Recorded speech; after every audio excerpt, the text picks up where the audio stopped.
The sky was bleeding. From anywhere across the Seven Kingdoms, the Free Cities, and beyond, the Red Comet could be seen quite clearly. Noticeable by day, and more powerful than even the moon at night, it was impossible to miss. It was a rare and unsettling sight, but it must have been more than just a wayward star. The Red Comet streaked into brilliance during the crux of many important events in Westeros and the Free Cities, a sign of great and terrible times.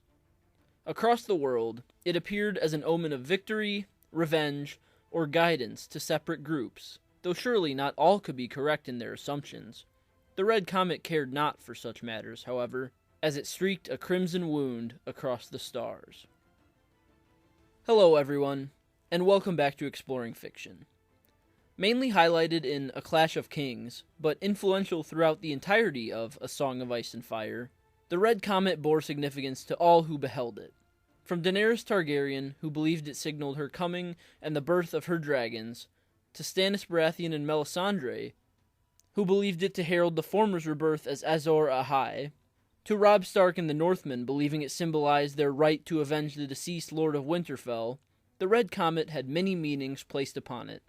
Even more prominent figures across the world believed it was for them, such as Theon Greyjoy, King Joffrey Baratheon, and the countless Maesters and Septons.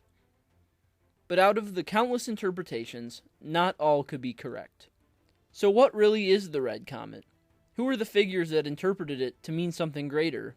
And what was its true significance and meaning? Let's explore. The Red Comet, as its name suggests, was a crimson comet seen blazing in both the day and night sky in both Westeros and the Free Cities. It first appeared in the sky, or was at least noticed, around the time of the birth of Daenerys' dragons in the Red Wastes, which also happened to be the period in which news of Lord Eddard's death arrived at Winterfell. There it stayed for the entirety of the events that took place in A Clash of Kings, but it disappeared by the start of A Storm of Swords. Most people across the world agree that it was a sign heralding either wonderful or harrowing news, but that was where all agreement stopped. Every separate faction believed the Red Comet signified something different, and it became impossible to tell what was truth and what was mere speculation. The first notable claimant of the Red Comet was none other than the Mother of Dragons, Daenerys Targaryen. The flaming star was first noticed on the night of her beloved Drogo's funeral, the same night that birthed her dragons. Her Dothraki subjects dubbed the comet the Bleeding Star, and Daenerys believed it was a sign of her coming. After all, she was the rightful queen of the Seven Kingdoms, and all she needed was an army and guidance. So, she also thought of the Red Comet to be a guide for her and her makeshift Khalasar that would lead them out of the dreadful Red Wastes. While she and her subjects eventually did stumble upon Qarth from the wilderness, it was unclear how large a part the Red Comet played in the event. Nonetheless, Daenerys staunchly believed the star to be an omen of her ascendance and divine right, as it even preceded the coming into the world of her greatest assets. Back on Dragonstone, the Red Priestess Melisandre also thought the Red Comet was connected to dragons, but in a different way and for a different purpose.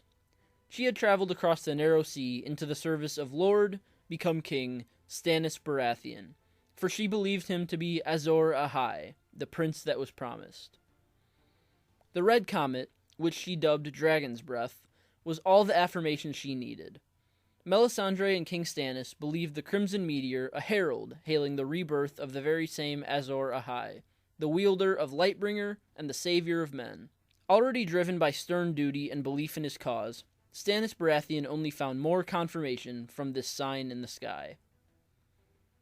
Among the Northmen, who were marching to war in the Riverlands, the Red Comet was called the Red Messenger, and in it they saw a sign of revenge for the murder of their former bannerlord Ned Stark. The Greatjon noted as much, and surely this bolstered the confidence of the young wolf, King Robb Stark, in his crusade. There were other interpretations from those in and around Riverrun, however. Sir Brynden Tully, the Blackfish, King Robb's great-uncle, believed the Red Comet stood for blood, while his nephew Edmure Tully insisted it meant victory for Riverrun, signifying the red in the colors of his family's house. The respected Lady Catelyn Stark feared it stood for a different house, the crimson banners of her enemy, House Lannister. Meanwhile, in King's Landing, amongst the very subjects of House Lannister, the small folk dubbed the Red Comet King Joffrey's Comet, seeing it as a blessing and a sign from the gods to their new monarch. Not all occupants of the capital were satisfied, though. As noted to Tyrion Lannister by Lord Varys, many of the common residents of King's Landing viewed the Red Comet as a prophet of war, while the many Maesters similarly saw it as foreshadowing to even more destruction and bloodshed. The most practical interpretation of the glistening star came from the Night's Watch. The Black Brothers were out beyond the wall in the frozen reaches of the far north. Led by Lord Commander Jeor Mormont, they named the Red Comet Mormont's Torch, believing it to be their shining guide in the sky to wherever they were meant to venture in the reaches beyond the safe northern border of Westeros. With or without the aid of the Red Comet, Jeor Mormont and his dour men clambered into quite a dangerous predicament. Back behind the safety of the wall, off the coastline of the mainland of Westeros, the hardy citizens of the Iron Islands had their own ideas about the Red Comet. Theon Greyjoy and his uncle Aeron, priest of the Drowned God and known as Damphair, among others, saw the comet as a sign of the truth and righteousness in their efforts to return to their practice of dealing in the Iron Price.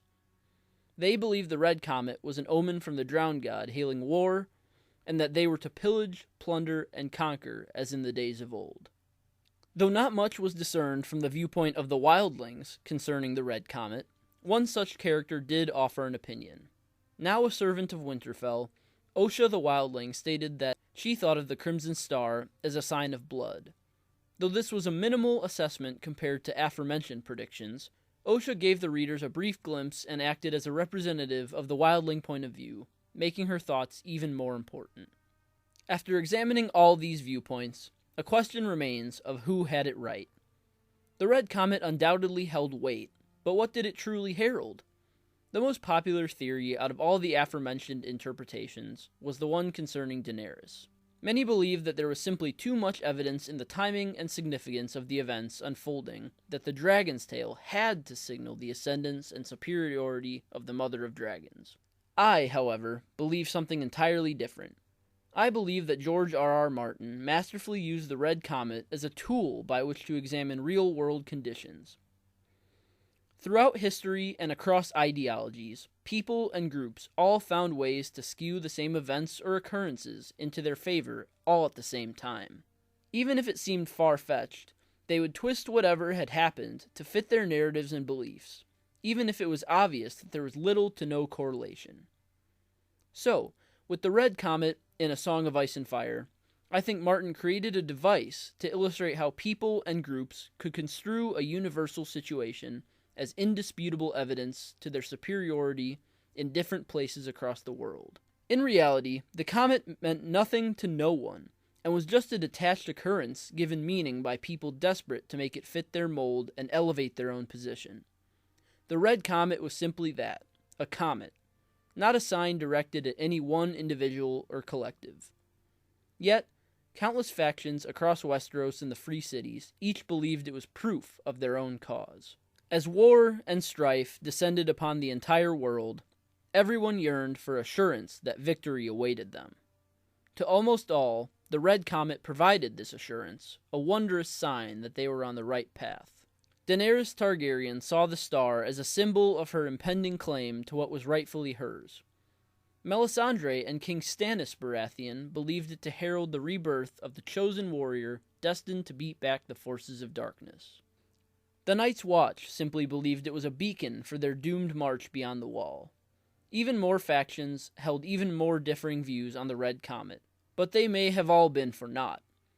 For perhaps the crimson cut across the sky was no more than a simple irregularity of the world, holding no significance for the fleeting conflicts that raged below. So, that's all for this video. Leave a comment with your thoughts below. I'd love to hear them. Leave a like if you enjoyed, and subscribe if you're new here. I'd love to have you. Check out my website, russellawellsauthor.com, for exclusive fiction and more, and subscribe to my mailing list for free exclusive content. The links for both are in the description below. And, like always, I will see you next time.